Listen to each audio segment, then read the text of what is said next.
G'day golfers. Ever found yourself redirecting blame and making excuses after having an absolute shocker on a golf course? I know that I have. Range was closed, I was a little cold, didn't warm up, I hit it in those 3 old divots. Then we have the podcast for you. We focus on how to fundamentally own your swing. Strike it pure and consistently shoot in the 70s. Be it if you're a weekend hack, retired and playing daily, a school phenom, or a tour professional. We present and discuss facts and physics pertaining to golf, trying to keep our ego and opinion at bay. We dispel myths such as keep your head down, bend your knees, or my all-time favourite, game improvement irons. So stop drinking that mythical Kool-Aid and have a sip of ours. I think you'll find it both inspiring and refreshing. I'm Scott Young, founder of Swing, PGA professional and ex-tour player. And together with physical therapist Dr. Sean Joyce, welcome to Pivot the Path.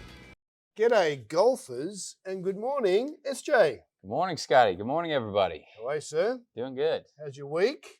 It's going well. We got a little treat ahead of us on Friday. So, yes, we are getting our first round together. Yeah. Couldn't get you to stream song because you're year. looking after everyone. And then I've had mum and my sister in town, so I've been out of commission for a week and a half. Yeah. So Friday we'll get out there. What are we actually haven't, what are we playing for? What's the handicap? Something. What are you actually playing right now? I think around 7. 7? At the Yeah, moment. 6, 7. Mm-hmm. So I'm off 0, but that's a bit, haven't played for a while. So yeah. you get 9 shots. Okay. I think that's probably fair. All right. And what are we actually playing for? That's a good question. I don't know. Could be lunch in the clubhouse afterwards. Lunch in the clubhouse? Yeah. So we might do lunch. What do you think? Yeah, and then of course everyone else is gonna know. So yes, bit of pressure to perform. Bragging rights. Holy moly, back on tour here. Yeah. So SJ and I are pumped. So we're going to go play a local golf course, and it's a sick track. Yeah. And we'll I'm going to hit some balls this week. Yeah. Get some practice in this week. Yeah. But it's that time of year. We're not quite there to, the full season, but Masters coming up and there's a bit of a buzz. Everyone's in here. I really like what we're trying to do. So the New York golf community generally say, oh, it's nearly golf season. And we have got the other mindset of golf season never finishes. And so I love that everyone in here is starting to change their mindset and fundamentally will say, oh, I've been playing throughout. I should hit the ground running come April. And I really love that Swing is one of the few institutions that are actually 12 months of the year playing golf, which is awesome. Which is amazing. So I think this year, and this is a bit anecdotal, but I think people are starting, there are other people who just don't touch club all winter.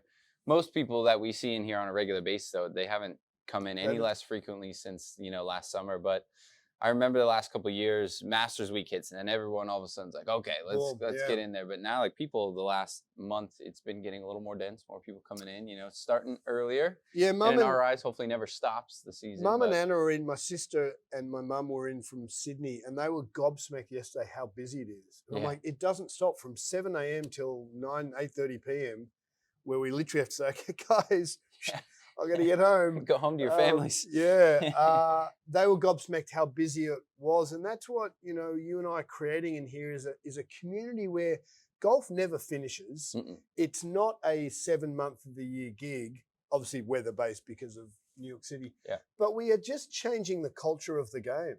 And I really love that. We're working really hard to create a whole different community around golf improvement, purely improvement. Yeah. So we have to play for it this week, Friday. Yeah. Game on. I can't wait. Yeah, it's going to be awesome. So we'll report back. I think 9 shots is fair. Give four it a shot. Four aside. Yeah. Fun golf course too. Fun to go. Oh yeah, great golf course. And dependent on the greens. Like one thing I do get a little frustrated on when I play really shit greens. So I hope they're okay. So if they're not, then we might have to adjust. But and they just opened up.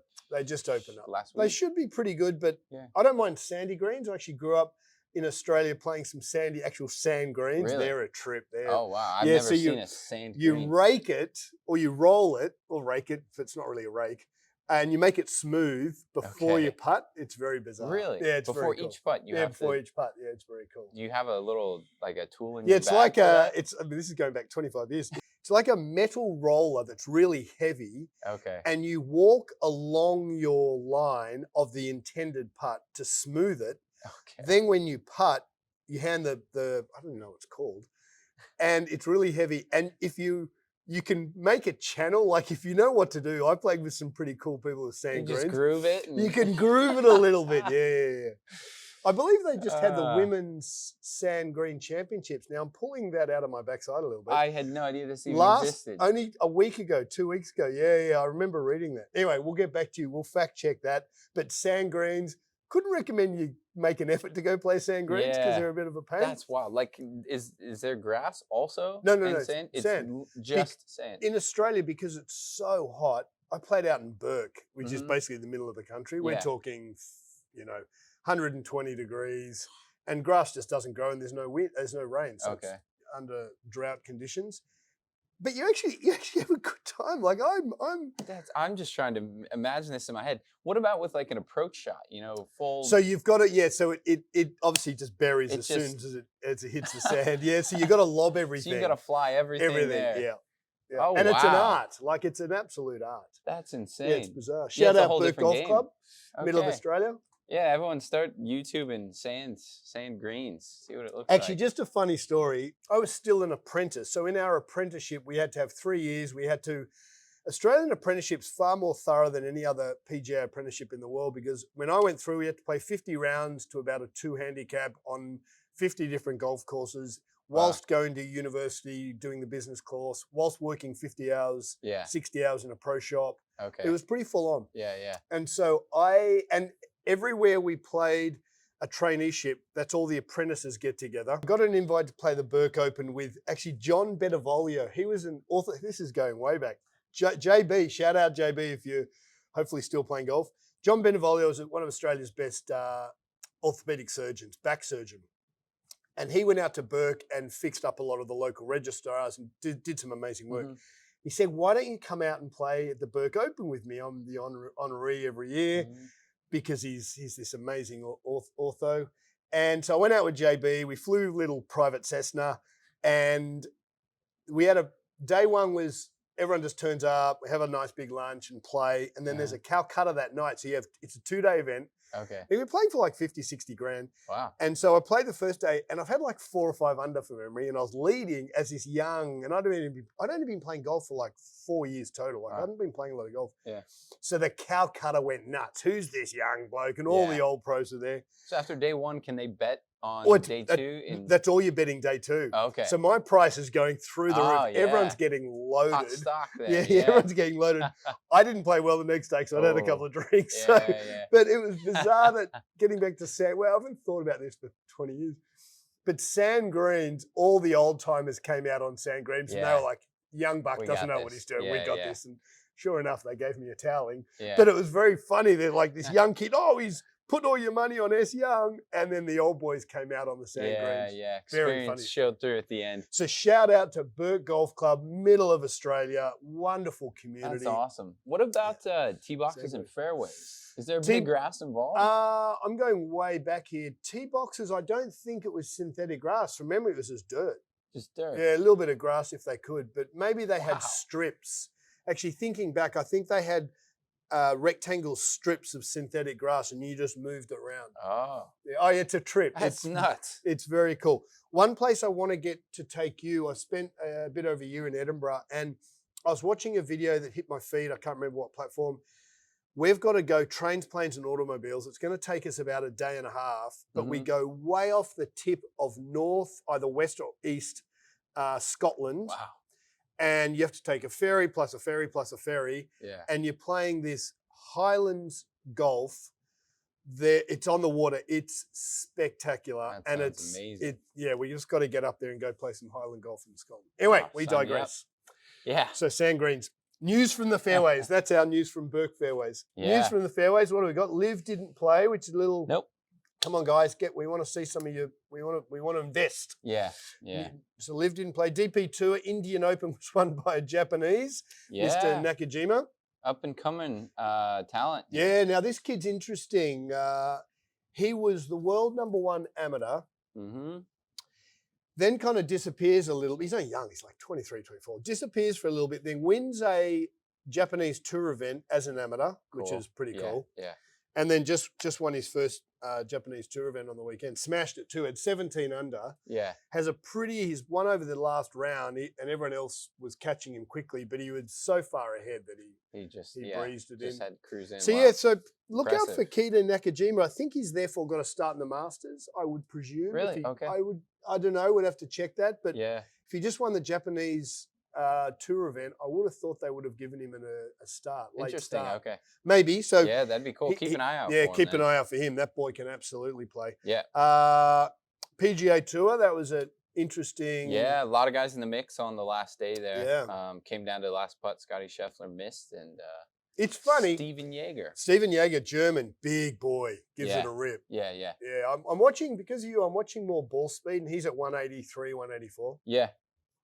He's a big unit. Yeah, he just gets a little bit outside in, gets a little bit on top of it. Yeah. He's going to find, I would have thought, a little inconsistency just with his technique, because his torso is moving pretty quickly and across it. Yeah. Therefore, he's going to put a lot of spin on the ball, and he's probably going to fight that left to right breeze a little bit.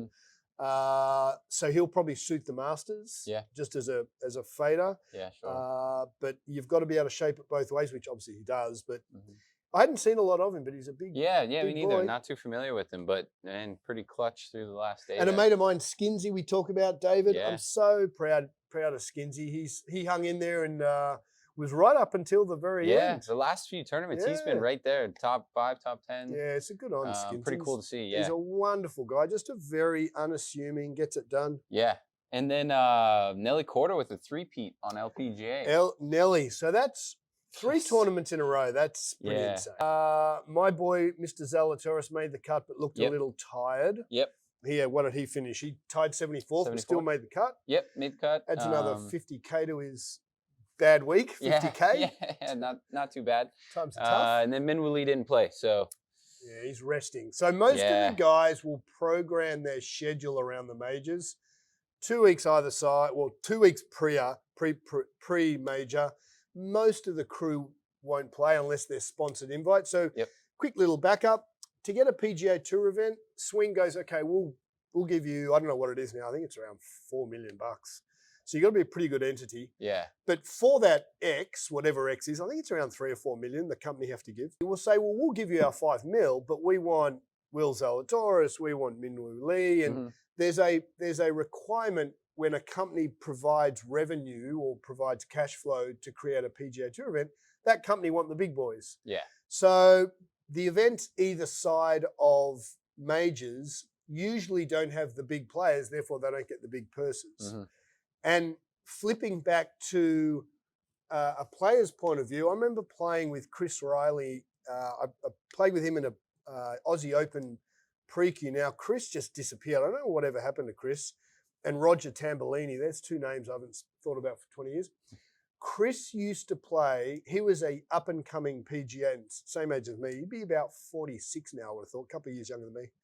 But Chris played the 2 weeks either side of the majors, pre and post, and found that because the fields were diminished, he could actually get points, and he did that for 4 years and slowly got points up, and all of a sudden his PGA Tour exempt. Good strategy. Really good strategy. Yeah. So while everyone else was trying to play the majors, Chris said, look, I'm an up-and-coming. I'll actually play, I won't play the majors for 4 years, but try and get my PGA Tour maybe card. the field a little less.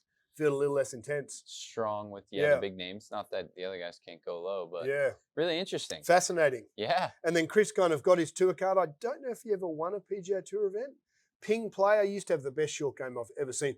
Getting back to short game, he was a flopper and I was a chip and runner. Okay. And he would fly everything with these wickedly beautiful hands and just stop it. Stop it from everywhere.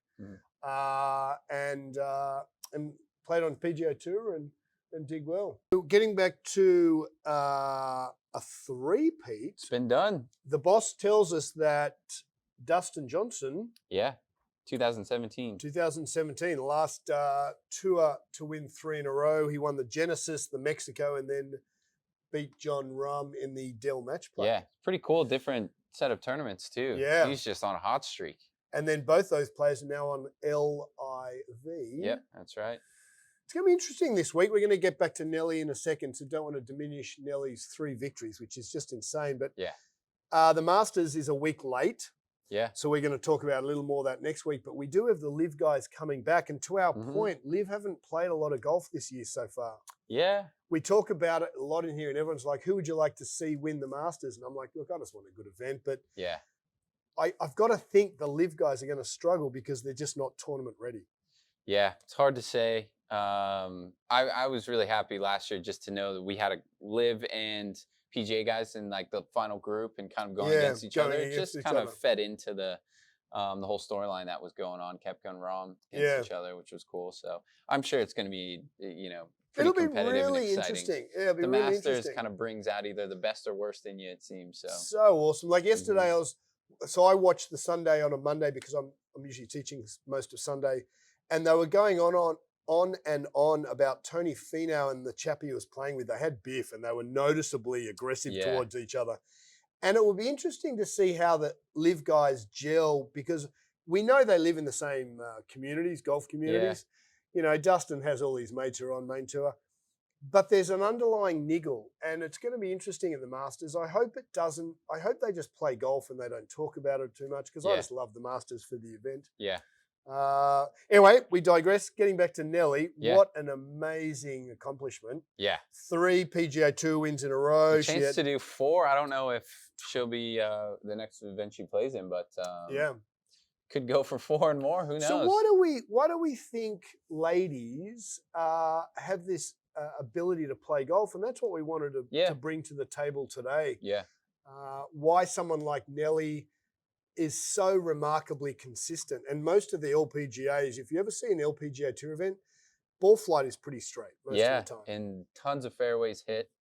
They're really consistent, like you said. Super impressive. So we wanted to bring it back from anecdotal to actual factual. Yep. And I said to SJ on the last couple of days, so why would you think, from a physiological point of view, that ladies are better? And we haven't spoken, so I'm interested to see what you... Yeah, so just one piece of it, and this is something I think that's generally kind of accepted, but women on average are more flexible, especially if we're just talking about hip flexibility, than men.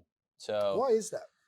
I think the biggest thing is just with our anatomical structure and women being built to birth children, then they have a little different setup in the way the bones develop in the hips as opposed to men. Sure. So hard to say exactly where that comes from, of course, but I said it's generally accepted. I was like, of course, women more flexible than men on average, but there's actual data behind that and the differences in how much more flexible. Yeah. We had an interesting time yesterday, and Sean met Mum and my sister, and I've got about 68 degrees of internal rotation on both my hips, right? Crazy mobility.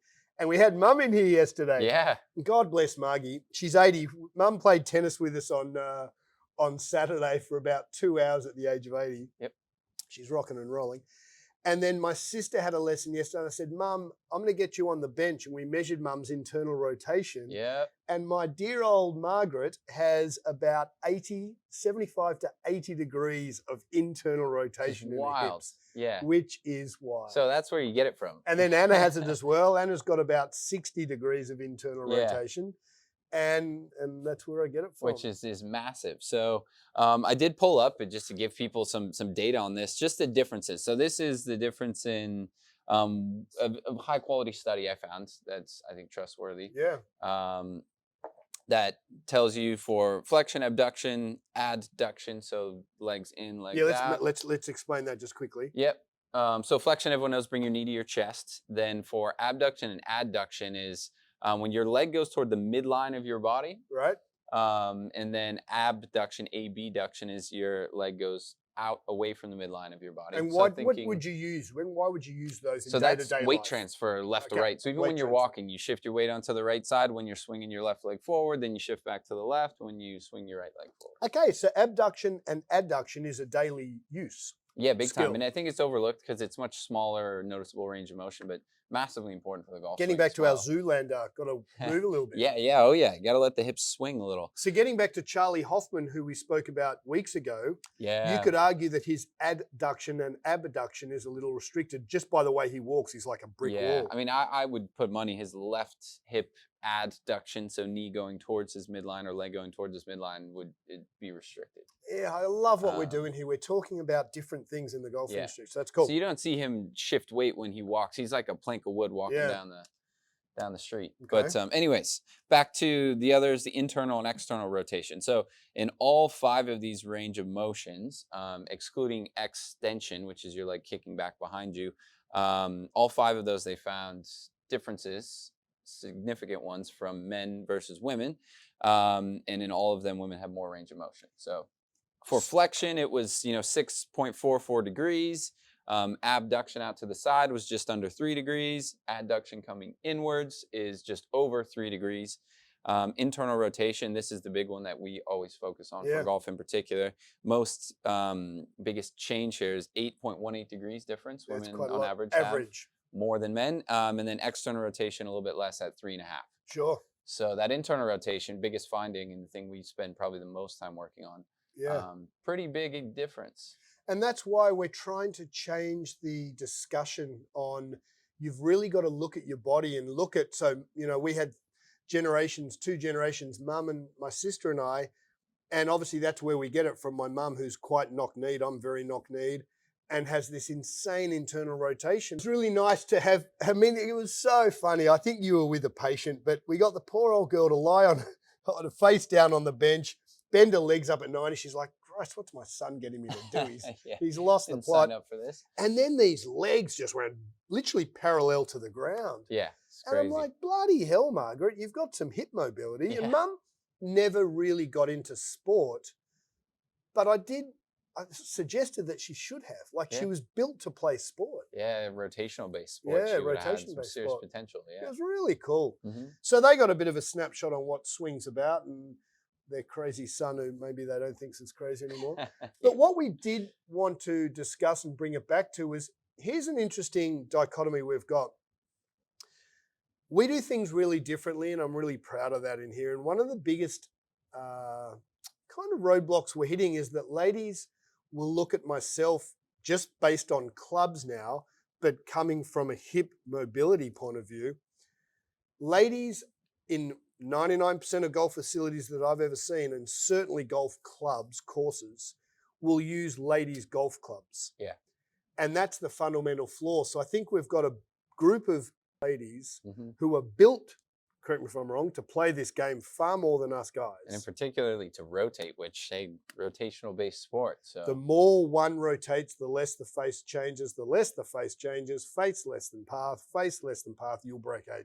And consistency, right? All face doesn't need to open and close much because you can just rotate the body through it. But the irony is that the golf industry, because we're so one-dimensional, where swing is so fundamentally different, we get ladies into stiff men's flexed golf clubs, but lighter, obviously, for a little bit of a lighter gram weight. But we're getting ladies using X-Flex in here. Why? Because they can turn. Yeah. And so my ladies think I'm nuts. They're like, oh, I'm not good enough to use an X-Flex because X-Flex or stiff is associated with being good. Whereas what you and I always say, X-Flex is dispersion less because the hip mobility creates more range of motion. So we're trying to fundamentally change the way ladies golf clubs. Ladies on the whole should never use ladies flex golf clubs. It's ridiculous. Shouldn't exist. Shouldn't exist. Yeah. Because when that lady who's hypermobile creates speed, Newton's third law, every action has an opposite reaction. When they turn their lead hip, the face opens. Yep. And if they have ladies clubs, then there's whether it's your mum, my mum, or the boss, Rosie. And so we're trying to say, hey, don't get ladies golf clubs. You should have a set of golf clubs that are fit for you because you've got hip mobility. Yeah. Yeah. And if you have the capacity to rotate and keep the face very stable, the last thing you'd want is a whippy club that gets rid of that. It's very counterproductive, actually. So we actually find that the ladies are the ones who get more frustrated, probably, and I'm anecdotally talking here, is because their golf shafts are so damn whippy. Every time they turn, the face opens. Yeah. And it's funny to think about, too. So I think women's clubs, and especially left-handed people's clubs, are hard to find. Oh, absolutely. Yeah. Just in general. And my wife, Marie, is a lefty. And my parents managed to find a set of clubs for her. And I think if you were to look at these, you might actually get sick. Yes, they are the most offset whippy clubs I've ever seen. It's unbelievable. Yeah. that they were even made in the first place. I'll have to bring one in so you can just. So then, let's be serious for 6. Then you've got someone like Marie who's working her backside off a job, and we've got someone who wants to get into the golf industry, but she's going to have offset golf, or this way, offset golf clubs left-handed. They're going to be super whippy, so that's screaming face open to path. Yeah.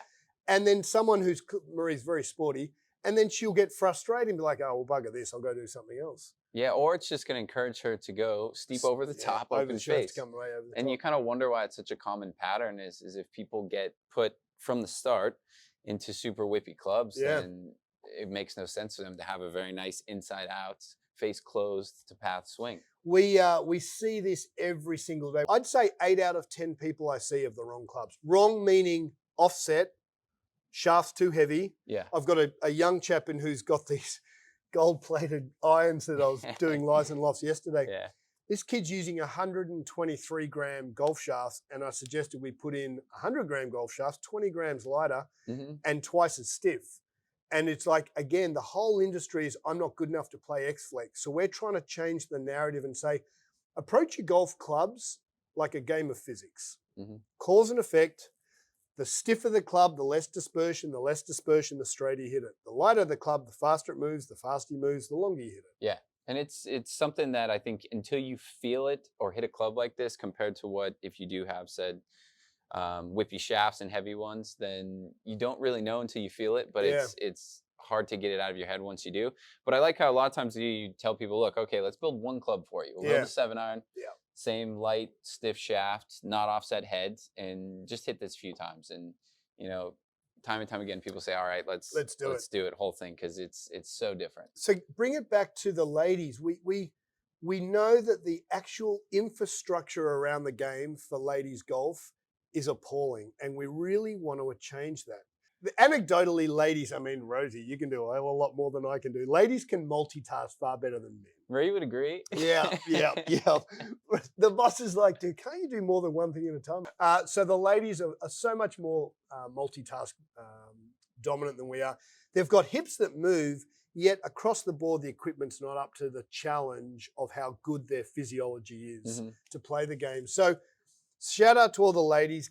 Guys, go play golf. Like, it's as simple as that. Ladies should play golf. Yeah. And for those also on the other side, if you're thinking, oh, well, I'm a man, I'm pretty stiff. There's very easy ways to improve your hip mobility. Now you're going to have what you've been given genetically, but in a perfect world, everyone has access to their full range of motion anatomically. And that's a pretty easy thing to achieve, actually.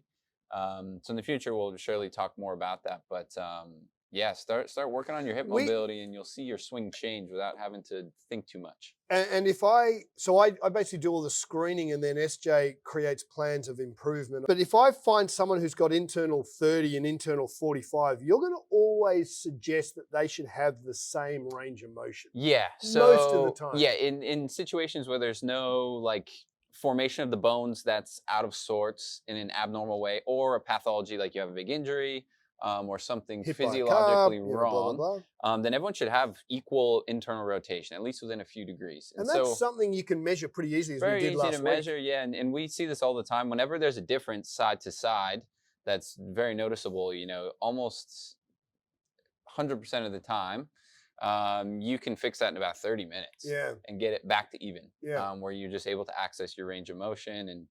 And there's always, things we can test to improve on that. But it all depends on where you actually are, so that you're doing the right things to address it. And that's the tricky part, is we can't tell everyone listening to this, hey, everyone do these things, because it could work for some people, it won't work for others. But it all depends on where your hips actually stand, and what's stopping them from having true rotation and equal rotation. My sister has crazy internal, but she was a little tight like me externally. So as a right-handed golfer, Anna's trail hip, her right hip, was a little tight. I'm extremely tight externally. Again, thanks, Margie, we're knock-kneed. So my sister's been taking about 10 weeks of lessons. They probably did 3 or 4 weeks on the grip. Yep. Yesterday, in about 15 minutes, we had Anna hitting high bomb draws coming from the inside 8 degrees, face of about 4 or 5. She's crushing high bomb draws, and she would have spent back in Australia 4 weeks on the grip. And I'm like, we do things really differently in here. We're not too pedantic on any one topic, but we talk straight into, I asked Anne's did they talk anything about face and path? And she said, I have no idea what you're talking about.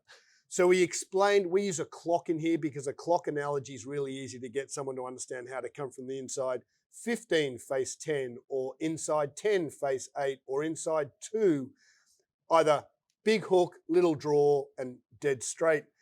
And within 10 minutes, Anna's hitting these butter draws, big hooks, Yeah. because she understood the face to path conversation, which was really cool. Yeah. So try not to get bogged down in, I've got to have grip for 2 weeks and I'm going to have setup. Anna was taught to splay both her feet, but after looking at her external rotation, we actually got her trail foot to be nice and parallel Square, to, nice and square. We opened Anna's lead foot because her left hip, we can always use a little more hip mobility. Yep. So we changed our approach based on science and what we've measured, not what we've read in a book. Yeah, Maybe and it's kind of nice because it takes the judgment out of it. It's like you see something in one of the tests and you say, okay, well, this needs to be addressed, and so you address it. And then we move on. Yeah, and then move on to the next I wish thing. I wish Anna specifically could work with you. She broke her ankle. Actually, poor thing got hit in New York City about 5 or 6 years ago, and she broke her right femur. Oh, really? And she's got some stability issues based on that. I'm sure. Unfortunately, she was only in the city for a day, but next time we'll get. Beauty golfers, look, thanks for listening to Pivot the Path and joining us here. And with the work you put into your game, you can absolutely own your swing. Yeah. So thank you, everybody, again for listening. Subscribe and share it with anybody you think needs to know a little bit about their hips. And we'll be back next week with more.